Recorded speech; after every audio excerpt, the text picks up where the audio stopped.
본 방송을 청취함으로써 생기는 물질적, 정신적, 육체적 피해, 성적 하락, 인성 변화, 불면증, 가정 불화, 왕따, 귀차니즘 등에 대해 고스트네이션 제작진 일동은 어떠한 책임도 지지 않음을 경고드립니다.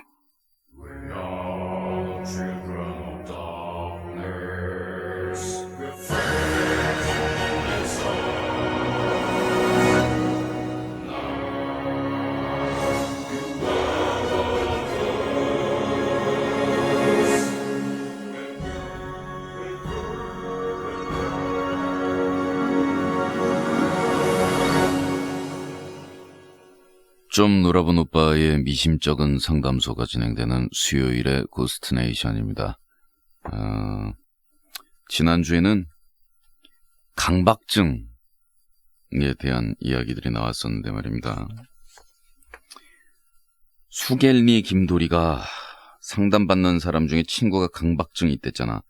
나도 강박증이 좀 있는 편인데 한 중상급인데 이 강박성 장애라는 게 좋은 점도 있고 나쁜 점도 있어. 좋은 점 1. 어떤 외부의 강제력 없이 자기 의지만으로 강제가 된다. 이거 진짜 신기해. 막 강박증 환자들은 자기 말이 곧 법이라 할까? 아무튼 나 지금 수험생인데 만약에 공부 플래너에 비문학, 소설, 단어, 영어 독해라고 적어놓으면 꼭 이 순서대로 하거나 이걸 다 해야 직성이 풀려. 절대 위의 순서에서 벗어난 적도 없고 딱 내가 방학 때 정해서 아침 8시에 일어나는데 한 번도 늦게 일어난 적이 없어. 내 안에 또 다른 내가 있는 것 같아.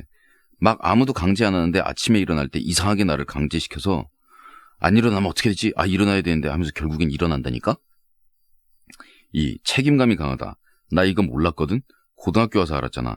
주번을 하는데 남 같으면 그냥 뭐 맘 편히 주번 조회 시간이랑 교실 청소 안 해도 선생님한테 한 소리 듣고 치우잖아. 근데 나 같으면 진짜 주번 일주일간 무슨 수를 써서라든지 내 할 일 다 해. 고스 듣고 3시쯤 자면 7시에 일어나야 되는데 피곤한데 주번 늦으면 막 이상하게 뭔가 처벌이 있을 것 같고 두렵고 아무튼 뭔가 무슨 일이 일어날 것 같아. 심리 안에서. 그러니까 맡은 일이 있잖아. 그걸 안 하면 뭔가 이상한 일이 일어날 것 같고 처벌받을 것 같은 느낌이 들어서 결국엔 하게 돼. 걸레 빨 때도 꼭 2-3번씩 빨아야 직성이 풀려. 이게 결벽이야. 좋은 점은 여기까지고 나쁜 점 미치겠어. 별의별 병은 다 가지고 있는 것 같아. 결벽증, 강박증, 소심증. 어떤 말을 듣잖아? 그럼 그걸 계속 기억하고 그걸로 사물이나 사람을 바라보게 돼. 뉴스에서 이런 얘기가 나왔다. 모기를 맨손으로 잡으면 그 모기 앞에 빨대가 손에 꽂혀서 그 안으로 병균이 들어갈 수 있다는 기사가 나왔어. 그 뒤로 나 맨손으로 모기 절대 안 잡잖아. 나쁜 점 더 있는데 기억이 안 나. 막 이거 좋은 거야 나쁜 거야. 마무리는 제발 스톱만 믿고 갔으면 좋겠다. 뭐가 잘못됐다는 거죠? 훌륭한 사람인데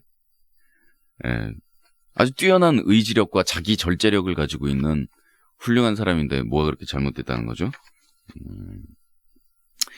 단지 이 탄탄하게 이 균형을 맞춰서 반죽 잘 해가지고서 정말 꼼꼼하게 모양 잘 만들어진 그 케이크 그 위에 체리 하나 딱 올려놓든가 뭐 하나를 데코레이션을 딱 해줘야 이게 이제 빛이 나기 시작하는데 이런 뛰어난 자기 절제력과 통제력 그 위에 약간의 여유와 유머 이런 것들이 이제 체리 앵두로 얹어져야 요 케이크가 예뻐지는 거거든요. 영화 중에서 제목 생각 안 납니다. 죄송합니다. 알죠? 이런 저 미워하지 않으시죠? 제목 기억이 미니가 알지도 모르겠다. 잭 니콜슨이 주연인데요. 강박관념이 있어가지고 보도블록에 있는 금을 못 밟아요. 그래가지고 강박관념 때문에 그 식당 같은 데 가서도 이 나이프나 스푼 같은 거를 이렇게 내려놓지를 못하는 거예요. 그 테이블에다가.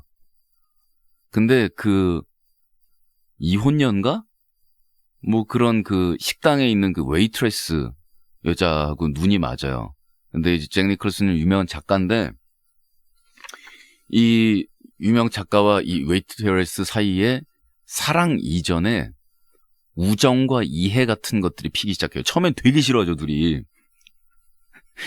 뭐 난리가 아니다가 그 다음에 점점 이러는 건데 결국 그래서 잭 니콜슨이 그 강박관념이 다 치료가 되고 결벽이 치료가 되느냐? 그렇지 않아요. 근데 마지막 장면은 참으로 아름다워요. 제 기억에 의하면 제 기억이 틀릴 수도 있는데 둘이 손을 잡고 이제 가기 시작하는데 보도블록 금을 여전히 잭 니콜슨 못 밟잖아요. 둘이 되게 우스꽝스러운 폼으로 이렇게 쫄래미 이렇게 걸어가게 되는데 잭 니콜슨은 하여간 노력을 하는 거예요. 그 강박의 세계에서 벗어나기 위해서.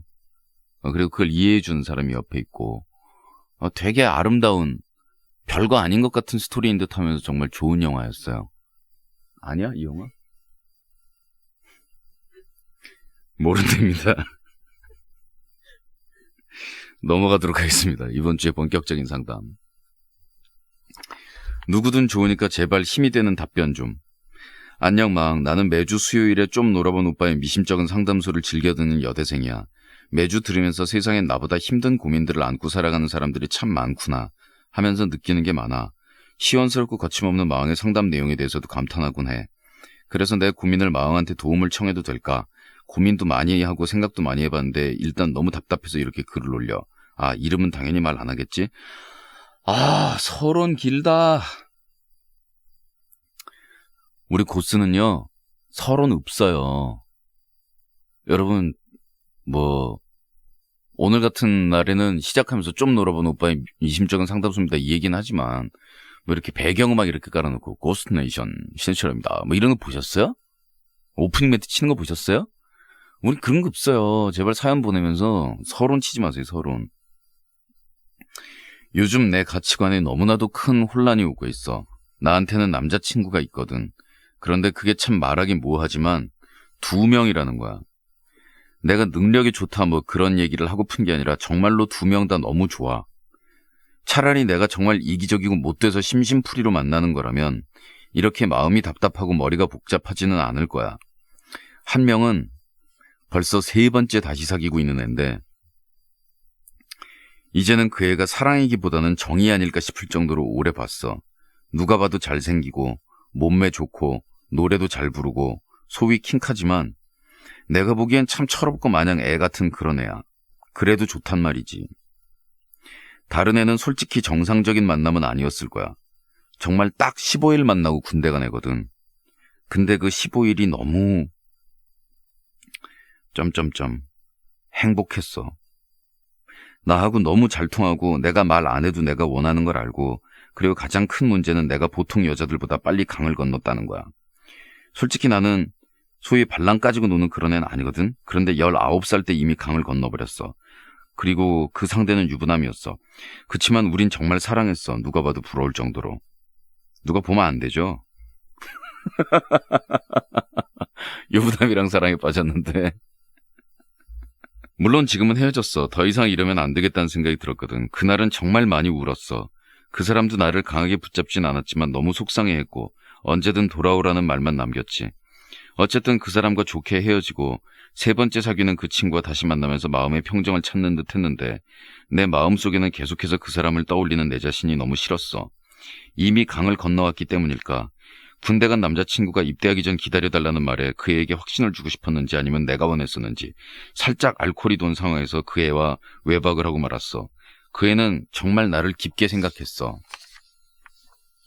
결혼하고 싶다고 느낄 만큼이었나 봐. 감동받기도 했지만 부담스럽기도 했고 솔직히 잘 모르겠어. 좋기는 하지만 그렇게 그 애는 행복한 입대를 했고 지금은 편지를 주고받고 있어.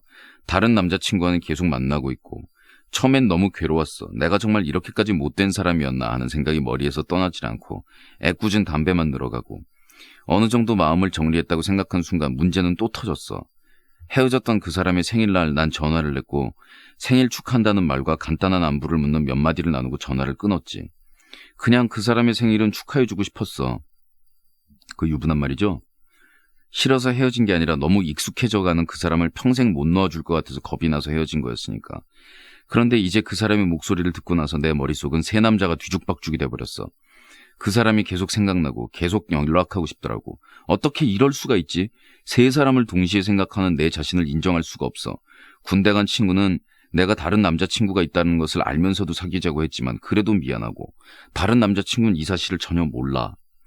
하루하루가 고난이 되고 괴로워. 난 정상이 아니라는 생각도 들어. 차라리 뻔뻔해졌으면 하는 생각도 해. 그런 마음이라도 편할 테니까. 그런데 난 그 정도까지 뻔뻔하지도 않나 봐. 이도저도 아닌 내 자신의 화가 나. 정말 이런 거 싫다. 어떻게 해야 하는 걸까 마음. 정말 복잡하다. 언제나처럼 솔직한 상담 기대할게.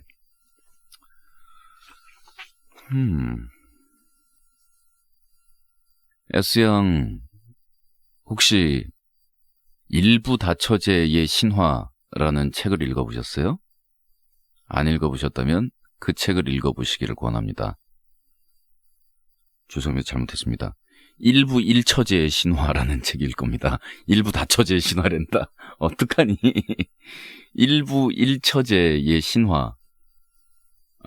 책일 거예요. 거기에 보면 인간은 어느 뭐로 보나 일부 일처제를 기본으로 하는 동물이 아니다라는 과학적인 여러 근거와 문화적인 여러 가지 근거, 그런 이야기들이 나옵니다. 그것이 일부 다처제를 옹호하고자 함도 아니고 일처다부제에 대한 얘기도 물론 그 안에는 등장을 하는데요. 일부 다처제를 옹호함으로 해서 축첩제를 무슨 옹호하고자 함도 아니고 일처다부제를 옹호하면서 이 여성들의 뭔가를 주장하고자 함도 아니요. 일부 일처제를 증오해서 쓴 것도 아닙니다. 그 책의 포인트는 이거예요. 인간은 원래 일부 일처제가 기본적인 동물이 아니다라는 사실을 그냥 이야기하려고 하는 것 뿐이에요. 그 책은.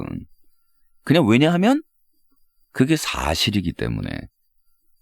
그러므로 우리가 일부 일처제가 기본이 되는 그런 세상에서 살고 있지만 우리 인간은 여러 사람을 동시에 사랑하는 것이 사실은 가능합니다. 그러나 그럼에도 불구하고 인간이 일부 일처제를 기본으로 하는 동물이 아닌데도 인간이 깨달은 것이 있습니다. 한 사람에 대한 온전한 헌신,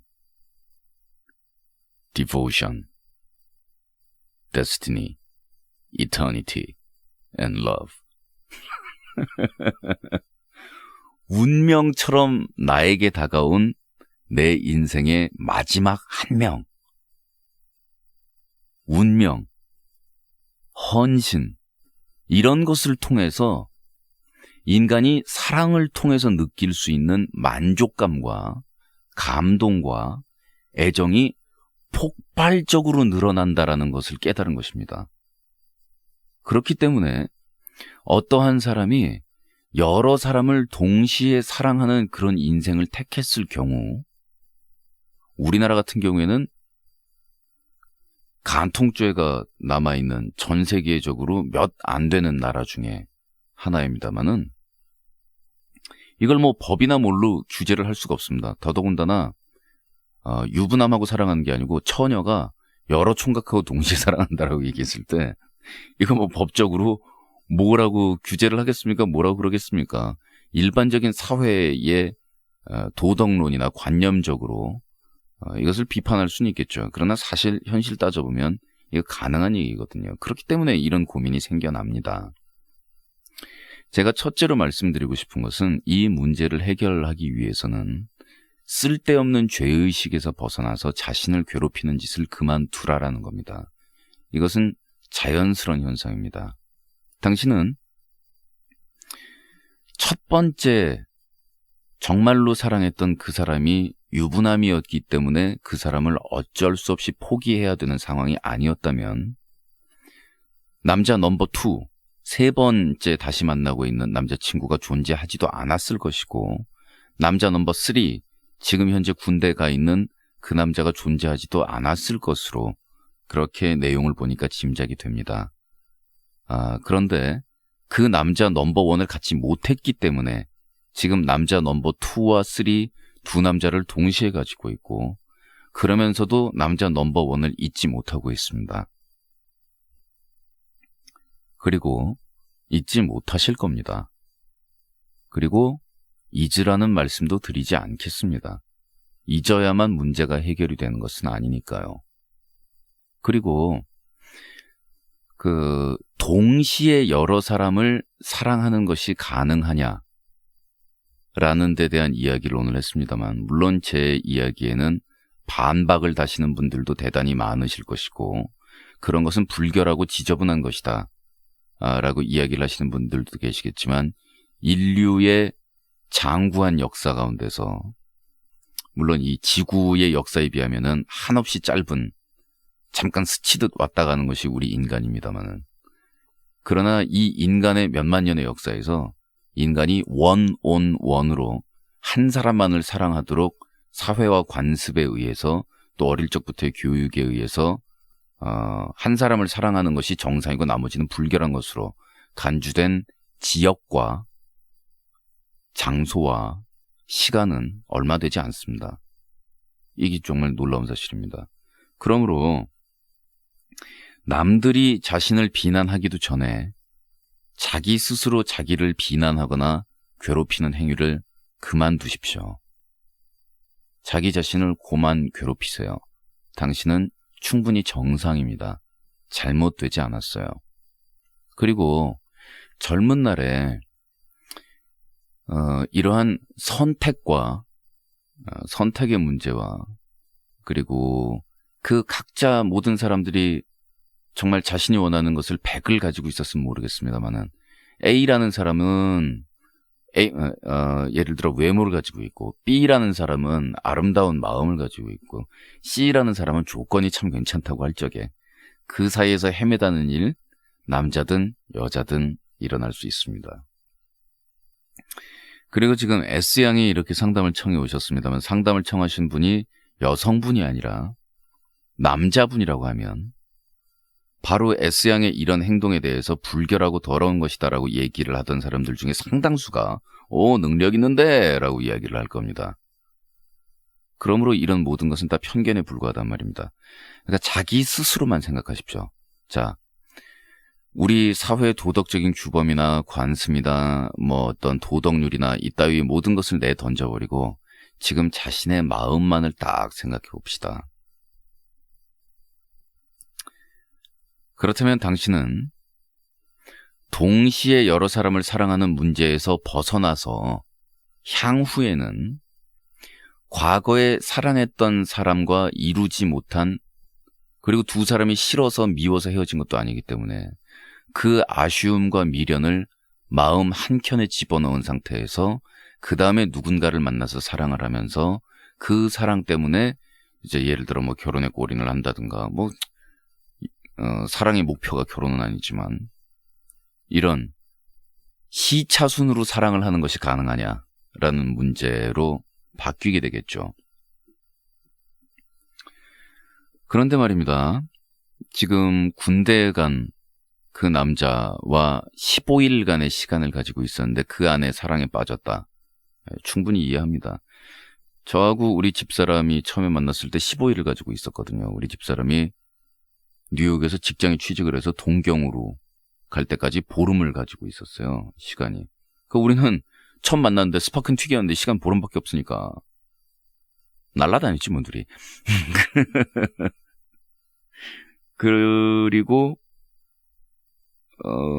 그때는 굉장히 둘이 끌리는데 시간이 15일밖에 없다. 그래서 놀 시간이 없다라는 거에 대한 아쉬움에 철부지 둘이었지만, 그러나 사람의 인연은 정말 알 수 없는 것이어서 우리 둘은 결혼을 했거든요.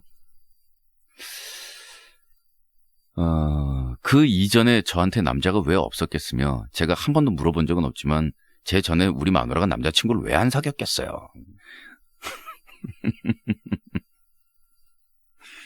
자, 생각을 해보자고요. 어느 날 보신탕을 먹었어요. 너무 맛있는 거예요. 그 기름진 지방과 그 참 쫀득쫀득한 살결이, 보신탕이 너무 맛있는 거예요. 근데 어느 날 삐스킨 삐빈스 아이스크림 집에 가가지고서 아이스크림을 먹었는데 너무 맛있는 거야, 아이스크림이. 그 다음에 촌동네 밥상이라는 데를 가가지고서 쌈밥을 먹었는데 너무 맛있는 거지. 그래가지고 고민을 하는 거예요. 한 밥상에 이걸 차려놓고 보신탕하고 아이스크림하고 쌈밥을 넣고 뭘 먹을까. 한 입씩 돌아가면서 먹어보면 너무 맛있는 거예요. 이걸 먹을 땐 이게 좋고 저걸 먹을 땐 저게 좋은 거예요.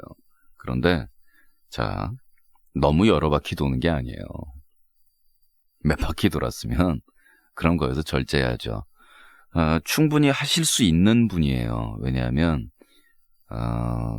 그 유부남과의 관계였다고는 하지만 보아하니 첫사랑이었던 것 같고, 그리고 그 사람에게 어떠한 불만도 없고 너무나 만족한 상태로 그 사람과 결혼할 수 없다라는 것을 빼면, 그런 상황에서 그 사람을 평생 놔줄 수 없게 될 것 같아서 그 사이를 끝냈다. 분명히 절제력도 있고 자기 자신을 컨트롤할 수 있는 그런 사람입니다. 사실 독한 사람이에요. 자, 그리고 나서 문제는 이 다음의 사랑이 누군가가 될 것이냐. 이 문제인데, 제가 볼 때는 남자 넘버 2하고 남자 넘버 3가 당신의 남자 1에 비견되는, 그러므로 해서 앞에 거를 눌러줄 수 있는 그런 상대가 못 되고 있는 것 같아요. 거기는 미련도 작용하는 거겠고. 자, 차분차분 정리하세요. 일단 패닉에 빠지지 마세요. 지금 자신이 큰 잘못을 하고 있고 죄를 짓고 있고 뭐 난리가 났고 뭐 어쩌고 이런 생각하지 마세요. 안 걸리면 돼요. 진짜예요. 남자 넘버 3는 남자 넘버 2가 있는 걸 알고 있어요. 근데 2는 3가 있는 걸 몰라요. 그러면 네 번째로 헤어지게 되겠죠. 저의 어드바이스는 이래요. 남자 넘버 1은 어차피 유부남이기 때문에 안 돼요. 그죠? 남자 넘버 2는 세 번째 다시 만난다라는 거는 앞으로 네 번째 헤어지고 다섯 번째 헤어질 가능성이 있는 사람이에요. 지금 그런데 약간 운명적인 강력한 감이 느껴지는 것은 군대에 가 있는 넘버 3예요. 근데 넘버 3는 out of sight, out of mind라고 지금 자주 볼 수 없는 군대에 들어가 있고, 그 다음에 두 사람이 보름밖에 가지고 있지 않은 절박한 상황이었기 때문에 그렇게 불을 튀겼는지 어쨌는지 그거를 알 수가 없어요. 오히려 남자가 군대 가 있을 때는 멀쩡히 기다리고 둘이 사이가 너무너무 잘 유지가 되다가 남자가 군대 갔다 온 다음에 깨지는 경우가 더 많거든요. 사람들이 이걸 잘 몰라요. 남자친구나 여자친구가 유학을 갔을 때 외국에 가서 몇 년 동안 떨어져 있을 때는 유지가 되다가 유학을 갔다가 마치고 돌아와서 한국에서 매일매일 볼 수 있게 됐는데 깨지는 경우가 더 많아요. 사람들이 이걸 잘 몰라요. 그러니까 넘버 3하고 당신은 어떻게 될지 모르죠. 자, 넘버 1, 2, 3. 당신에게 세 개의 사랑이 존재한다라는 것은 그럴 수 있는 거예요. 그걸 우린 뭐라고 부르냐고요? 팔자라고 그래요. 그걸 팔자라고 그러는 거예요. 어떡하겠어요? 받아들여야죠. 팔자인데. 단지 받아들이되 팔자라는 것을 그냥 그대로 인정하고 현 상태 그대로 영원히 받아들이는 게 팔자가 아니거든요. 자, 젊었을 때 이러한 사랑 사이에서 갈등과 고민의 나날을 보내야 하는 게 당신의 팔자였다면, 자, 여기서 이제 좋은 결론을 도출해내고 맺는 것이 좋은데, 조만간 이제 이러한 1, 2, 3 관계가 정리되고 한 사람이 생겼을 때 헌신의 기쁨과 양보와 봉사의 기쁨과 누구 한 사람의 것으로 스스로에게 구속을 당하는 아름다운 구속이랄까? 이런 것이 자신에게 기쁨을 주는 그 신비의 체험을 하게 될 거예요. 그런 날이 빨리 오시길 바랍니다. 그 전까지 자기 자신을 너무 괴롭히지 마세요. 당신은 정상이고 괜찮아요. 남들도 많이들 그래요. 정말이에요. 우리 좀 놀아본 오빠의 미심쩍은 상담소는 여긴 상담소지 좀 놀아본 오빠의 미심쩍은 재판소가 아니에요. 그러므로 우리는 상담을 원하시는 여러분들을 판단하거나 단죄하거나 여러분들을 평가하지 않습니다. 여러분들을 있는 그대로 받아들일 뿐이에요. 인간은 실수를 저지르고 인간은 자제하지 못하고 그리고 신은 그것을 용서합니다.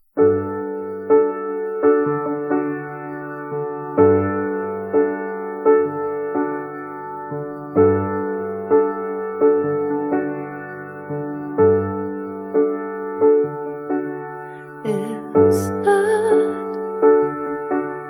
what you thought. 네, 이번에도 또 연애 상담이네요. 짠.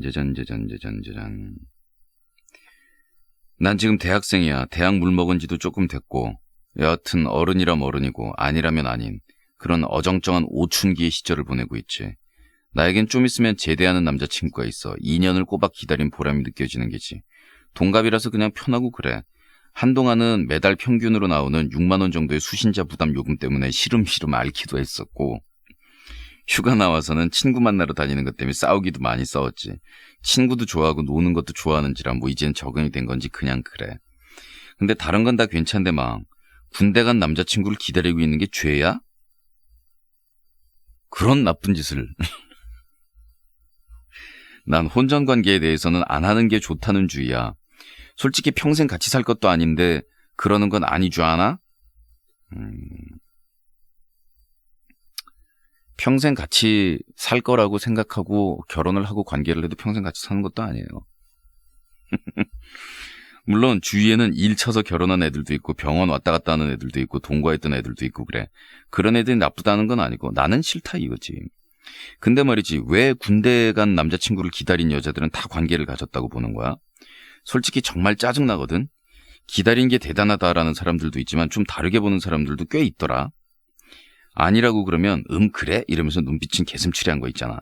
여하튼 문제는 이게 아니라 내 남자친구가 이제 슬슬 들이대려고 해. 난 정말 싫은데 말이지. 여자라고 해서 뭐 그런 호기심과 욕구가 없는 건 아니지. 하지만 난 싫단 말이지. 그 애가 싫은 건 절대 아니고 너무 좋아하고 같이 있으면 세상 다 가진 것 같고 그래. 그렇지만 그렇다고 해서 꼭 자야 되는 거 아니잖아? 그렇지 않아? 지는 내년에 결혼하자는 둥 그런 말 하지만 솔직히 그런 거야 다 어릴 때 하는 말이고 자기는 진심이라 하지만 안 믿지. 여하튼 하고 싶다고 하는데 이건 좀 아니라고. 그렇게 얘기하면서 막으면 나한테 진짜 나쁜 놈 된 것 같다면서 막 자책하고 거부당한 게 부끄러운 건지 화가 나는 건지 얼마간 얼굴도 잘 안 마주치려고 그러고 애교 부리고 왜 그러냐 그래도 아니라면서 썩소를 날리곤 하지.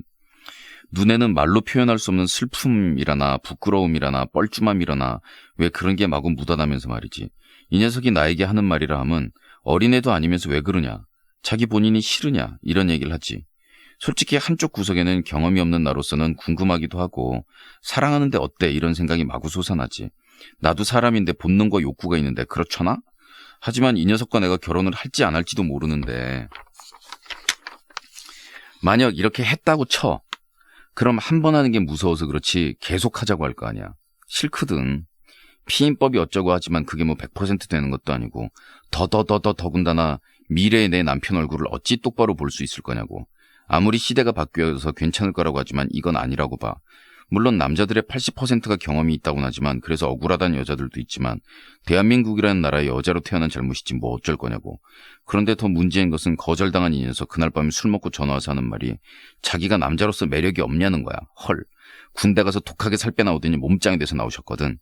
그 구릿빛 피부로 그러하니 남자로서의 매력이 없기는 아주 넘쳐 흐리지. 살짝이 잡힌 그 복근하며 찜질방에서 만세하고 누워있을 때 보았지. 미쳐. 탄탄한 전신. 그런데 자신은 그렇게 오해를 하고 있다구만. 이 녀석 자기 말로는 나 때문에 군대 가기 전에 신고식도 안 했다는데 그래도 그렇다고 해도 이건 아니잖아. 마왕 식구들.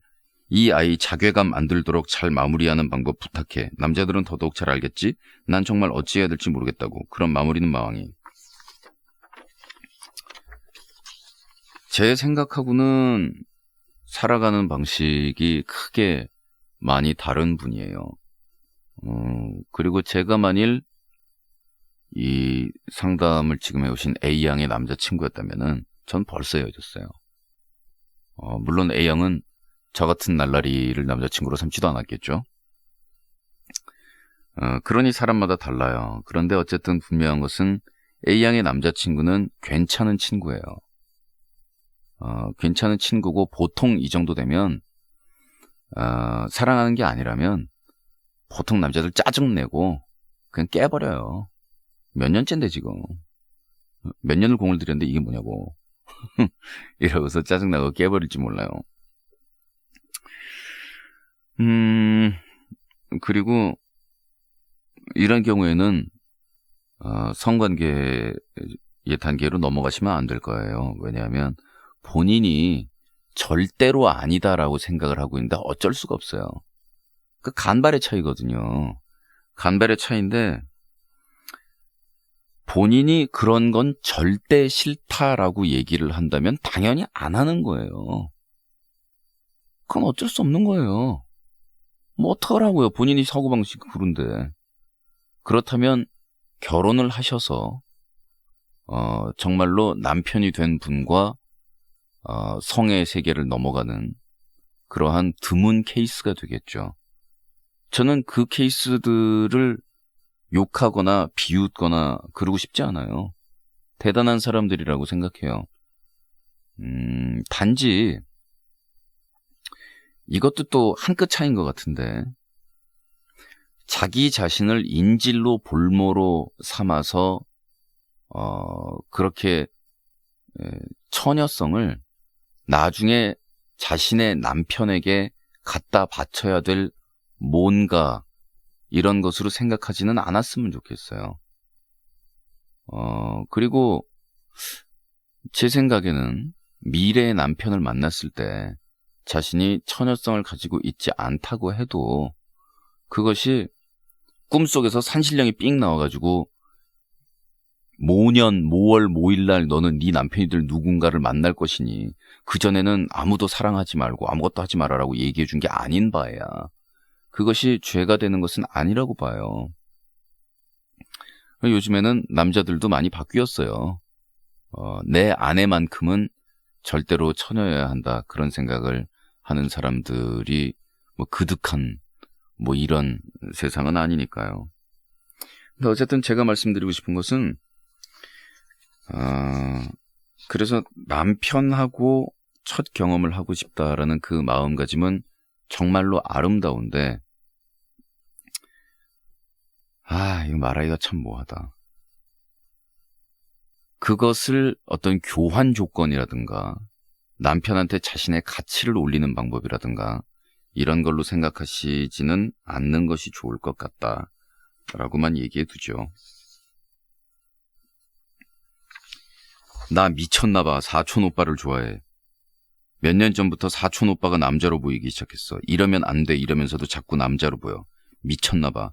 요즘 계속 그 오빠랑 문자 보내면서 보내. 나 혼자 무흐하면서. 지금 방학이라서 그 오빠가 놀러 온다는데 참고로 다른 지역에 살아. 그래서 하룻밤 정도 자고 갈 거야. 그 얘기 듣고 매일 밤 상상의 나래를 펼쳐. 그냥 확 고백할까. 심지어는 이런 생각하다 꿈에서 내가 확 쳐버렸어. 어쩌면 좋을까. 마무리는 마왕이. 화가 보낸 글이에요. 그럴 수 있어요. 충분히 그럴 수 있어요. 우리가 살면서 그 시대 그 장소가 요구하는 도덕률을 받아들이고 학습을 해요. 그리고 그거에 의해서 살아요. 우리가 이슬람권의 그 장소에 지금 시대는 21세기지만 장소만 벌써 옮겨서 이슬람권 모 지역에 살고 있었으면 다른 남자가 사랑에 빠져서 관계를 했다라는 이유로 가서 칼로 찔러도 되는 그 둘을 다 죽여도 되는 이런 게 허용되는 그런 데서 살고 있을 거라고요. 어우, 그리고 같은 장소 한반도라고 해도 약 1500년 정도 전에 태어나셨다면 사촌 오빠랑 결혼하셨을 거예요. 1500년 전이었으면 이 한반도 땅에서 아무런 문제가 없었을 거예요. 예. 스페인 왕가에서 200년 전에 태어나셨다면 사촌 오빠 이상, 그러니까 형제나 사촌 오빠가 아닌 육촌, 팔촌도 아닌 친척이 아닌 남남을 사랑한다는 것 자체로 크게 비난을 받았을 거예요. 아니 왕가의 혈통의 순수성을 지켜야 되는데 어떻게 외부인을 사랑할 수 있냐고. 그러면서 엄마 아버지한테 붙들려가지고 욕먹고 난리 났을걸요. 클레오파트라의 오리지널 남편은 공동 통치자인 프톨레마이오스 13세죠. 13세인가? 14세인가? 하여간 누굽니까? 클레오파트라의 남동생이잖아요. 남동생, 사촌도 아니에요. 친동생이랑 결혼한 거예요. 그래서 이게 사람이 감정이 마음대로 되는 건 아닌데 마음속으로 무릇한 생각이 나고 사촌 오빠가 남자로 보이기 시작하고 그런다면 빨간 등이 켜져야죠. 마음속에. 그리고 자신을 억제할 수 있어야 하고 조절할 수 있어야죠. 왜냐하면 이러한 사랑은 이것을 사랑이라고 부를 수 있고 사랑할 수 있다는 것까지는 제가 충분히 인정하지만 어떻게 해도 양쪽이 행복할 수 없는 사랑이라면은 택하지 않는 게 너무나 당연한 거예요. 그리고 옛날에는 형제끼리도 결혼하고 사촌끼리도 결혼하고 뭐 삼촌끼리도 결혼하고 다 했어도 이제 그러지 않는 시대를 우리가 살고 있는 것은 인간이 살다 보니 그렇게 해서는 튼튼하고 영민한 후손을 남기기가 힘이 들고 그것은 우리의 후손에게도 죄가 되고 또 우리 인간이 우리 세대뿐만 아니라 우리 전 세대, 그러니까 우리 세대를 통해서 꿈을 이어나가는 것이고 우리는 우리 다음 세대를 통해서 미래를 기약하면서 영원히 살아나가는 것이기 때문에 그렇기 때문에 안 하기로 한 절대로 넘지 말아야 될 불문율이자 금기이거든요. 그리고 절대로 넘지 말아야 될 그걸 넘을 경우에 불륜이 아니고 이건 폐륜이라고 한다고요. 불륜은 이제 뭐 유부남이나 유부녀나 막 이렇게 사랑 붙고 막 이런 걸 우리가 불륜이라고 나쁜 짓이라고 그러는 거고 폐륜은 이 하늘나라에 절대로 있어서는 안 될 일로 막고 있는 게 폐륜이거든요. 근데 우리나라에서는 사촌들 간의 어떤 사랑이나 관계 같은 것들은 폐륜의 영역에 들어가는 거라고요. 그 영역에 들어가서 절대로 행복할 수 없고요.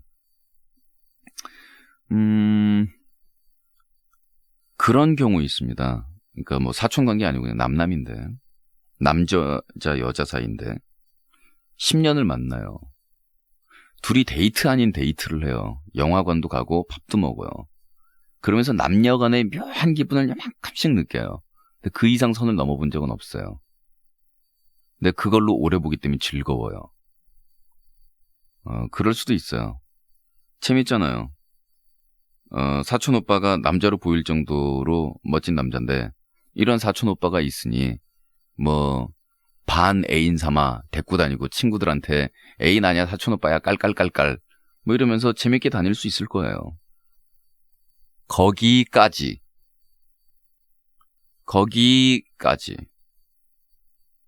그리고 자기가 사촌 오빠를 좋아하면서 느꼈던 그 부분들, 내가 이런 스타일을 좋아하는구나 라고 생각했던 그 부분들을 가진 그리고 모든 이 세상 다른 사람들한테 축복받을 수 있는 다른 누군가를 곧 만나게 되실 거예요. 그러면 그때쯤 되면은 일시적으로 자기 사촌 오빠한테 그렇게 느꼈던 감정이 신기하게도 내가 언제 그랬다더냐? 뭔 소리냐? 우리 사촌 오빠 친척인데 내가 언제 그랬냐? 나 그런 적 없다. 막 그렇게 얘기를 하면서 사촌 오빠가 야 요즘 너무 너 애인 생겼다고 좀 그런 거 아니냐? 오빠 밥 사줄 테니까 나와봐라. 미안 남자친구 만나러 가야 돼서 미안 딸깍.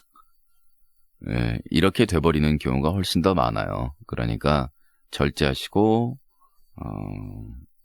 지금 뭐 말투를 보니까 정말로 심각한 문제까지는 안 가는 것 같으네요. 근데 그런 사건이 있었잖아요. 뉴스에 보도됐잖아요. 사촌이었던 사이끼리 사랑하게 돼가지고서 두 사람이서 그 같은 이니셜 새겨진 반지 끼고 그 모텔에서 같이 자살했던 사건.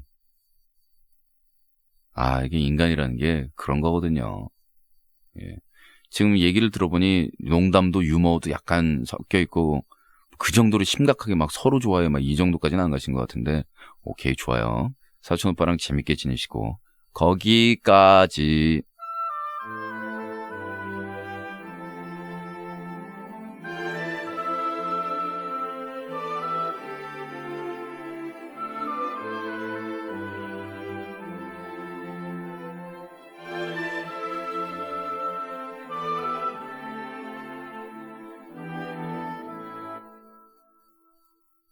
내 고민을 말하자면 우리 집 한 5년 전인가 그때 아버지와 사별했어. 네, 중학생이라고 하셨네요.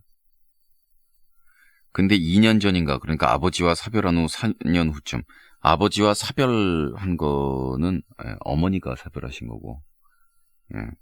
그때부터 모르는 아저씨하고 여행을 가끔씩 다녔어. 한 대여섯 번쯤 어머니 친구분이시래. 그 집도 아들이 한 명 있는데 우리 형이랑 똑같은 나이더라고. 근데 그 아저씨는 그 형 돌 때쯤에 부인하고 이혼을 했대. 근데 그쯤 되면 솔직히 예상할 만 하잖아. 1년 전쯤에 어머니가 재혼을 하고 싶으시대. 나는 찬성이었어. 지금까지 우리 먹여 살리느라고 일하시느라고 편찮으신 어머니 모습 보는 게 너무 슬펐고 그렇게 버신 돈의 대부분을 우리 학비로 쓰시고 정작 본인은 쓰시지 못하는 게 슬펐어. 거기에 비해서 우린 너무나 초라해서 그게 너무 싫었어. 그리고 아버지 같은 존재가 있으면 좋을 것 같고 또 우리 옛 친가 쪽이 우리 어머니를 너무 좀 그렇게 보는 거야. 그쪽이 진 빚을 우리 어머니가 갚으라 그러고. 근데 우리 형이 반대를 하는 거야. 이유가 있는지 없는지는 잘 모르겠어. 이유를 말해보라고 해도 아무 말도 안 하거든. 그래가지고 우리 어머니 지금 재혼 포기 직전이야. 그게 너무나도 화가 나고 짜증이 나. 물론 형이니까 여러 가지 생각이 있겠지. 재혼하고 나서 가족이 되면 우리가 자리 나갈 수 있을까? 뭐 그분을 아버지라고 부르는 게 익숙해지지 않으면 어쩌나. 뭐 여러 가지 생각이 있겠지 당연히. 근데 그 이유를 말하지 않는다는 게 너무 화가 나. 뭐 이유라도 말을 하면 납득을 하든 안 하든 해서 그걸 잘 풀어나갈 텐데 진짜. 이럴 때 동생으로서 뭘 할 수가 있을까? 할 수 있다면 뭘 할 수 있을까? 나는 되도록 두 분이 재혼하셨으면 좋겠어. 알려줘 마음 부탁이야. 형이 반대를 하는 이유를 말하지 않는 것은 반대를 할 만한 이유가 없기 때문에 일 수도 있어요. 이유를 말하라고 해도 이유가 있어야 말을 하죠. 이유가 없는데 그냥 싫은 건데. 그냥 싫은 경우일 수도 있어요. 그리고 지금 이 형제들 가운데에서 동생분은 사고력, 사고방식도 유연한 그런 부분들을 가지고 있고 또 어머니를 위하는 각도, 생각의 각도 중에서 여러 가지 각도들을 가지고 있고 참 좋은 아드님을 두고 계신데 어머니가 뭐 어쩌겠어요. 그런데 가족 구성원이라면 말입니다. 자기가 어머니의 재혼을 반대를 해도 같이 이야기를 하고 대화를 나누고 뭐 이렇게 이야기를 해야 되는 거거든요. 근데 가만히 앉아가지고 무조건 깽판을 놓는다고 해서 뭐 그런다고 해서 결혼 못할 이유는 없다고 봅니다. 지금 동생분이 중학생이시니까 형은 고등학생 정도 된 것 같은데요. 그 정도 됐으면 이해할 줄 알아야 되는 것이고 그리고 어머니가 재혼을 한다라고 하면서 이 아들들, 지금 청소년기에 있는 아들들의 눈치를 보고 동의를 구하고 하는 것은 어찌 보면 당연하다고 하겠습니다마는, 그렇다고 해서 저쪽 남자 상대 될 분하고 우리 어머니하고 문제가 없고, 그리고 저쪽 자녀, 그리고 우리 쪽의 작은 아들 다 찬성하는데 딱 한 명 반대한다. 쉬운 일은 아닌데요. 저는 강행하시라고 말씀드리고 싶어요, 그냥. 그런다고 해서 형이 난리를 치고 삐뚤어진다 라는 보장도 없지만요. 엄마 인생은 어떡하라고요, 그러면? 그러면 형 삐뚤어질 가능성이라든가 형이 협조를 안 하고 있기 때문에 그 눈치를 보기 위해서 나머지 어머니의 모든 인생을 희생하라고요? 그럴 순 없는 거잖아요. 그럼 누가 봐도 답이 뻔한 거잖아요. 그리고 지금 잘못된 행동을 하고 있는 건 형이거든요. 그러니까 재혼에 반대하는 건 반대할 수 있어요. 근데 이유도 말을 안 하고 깽판을 놓는 거 보면 잘못된 행동이거든요. 가족 구성원답지 않은 행동이고. 그리고 지금이니까 어머니한테 재혼 상대도 있고 재혼 얘기도 들어오고 그렇게 하잖아요. 근데 이제 조금 시간이 더 지나죠. 그러면 재혼 얘기도 잘 안 들어와요. 물론 뭐 할아버지 할머니 되신 다음에 그 경우에 이 재혼하고 그런 분들도 있는데, 그건 뭐냐면 아들들 딸들이 다들 애 낳고 이제 정말 중년 장년들 넘는 아들 딸 며느리들이 혼자 계신 거, 쓸쓸히 계신 거 보기 좀 그렇다고 결혼하세요 하세요 해가지고서 이 할아버지 할머니들 맺어드리고 막 이런 경우 있지만, 지금 중학생이라고 하셨죠. 지금 제가 볼 때는 어머니 재혼하실 수 있는 마지막 가능성의 시기일 거예요. 지금 넘었으면은요 좀 곤란해요. 그래서 일단 어머니가 나머지 인생을 행복하게 사실 수 있도록 어머니 인생을 찾아놓은 후, 그 다음 평의 인생은 그 다음 문제라고 봐요, 저는. 우리나라는 자식이나 자녀를 위해서 부모가 희생하는 것이 너무나 당연하다라는 식의 관행을 가지고 있는데, 천만의 말씀. 형은 앞으로 인생 살 날 50년 남아있지만 엄마는 앞으로 인생 살 날 30년도 안 남아있잖아요. 그럼 엄마 인생이 먼저죠. 무슨 소리예요? 엄마의 행복이 있고 나서 그리고 우리들의 행복이 있는 거죠. 우리나라 가정 되게 이상해서 그 가정 자녀들의 행복이 있은 다음에 부모들의 행복이 있는 거라고 생각하는데, 왜 이래요? 자기들은 다음에 계속 오래 살면서 좋은 날 많을 건데 부모가 먼저 행복하고 그 다음에 자녀가 행복한 게 맞는 거지. 전 그렇게 생각합니다. 전 그리고 그렇게 살 겁니다. 그리고 부모가 행복하게 살면 자녀도 당연히 얼굴에 기쁨이 있고 행복한 게 아닌가 하는 그런 생각을 합니다.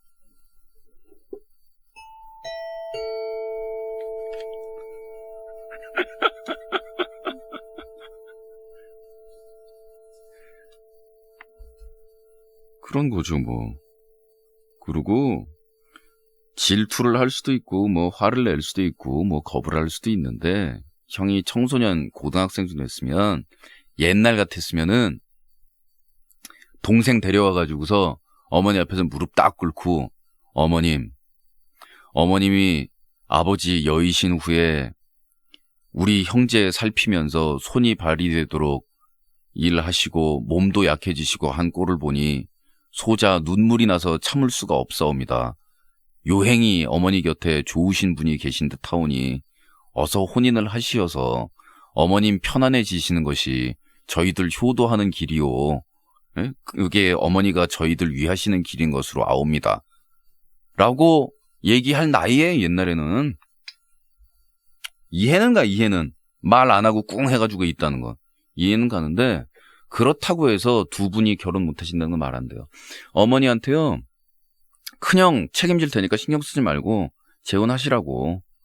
그리고 그 아버지 되실 분한테도 우리 형 저러는 거 신경 쓰지 마시고 그쪽에도 형 하나 더 있으니까 됐다고. 그냥 결혼하시라고 그러세요. 됐어요. 좀 놀아본 오빠의 미심쩍은 상담소 여기까지입니다. 내일 이 시간에 다시 뵙겠습니다.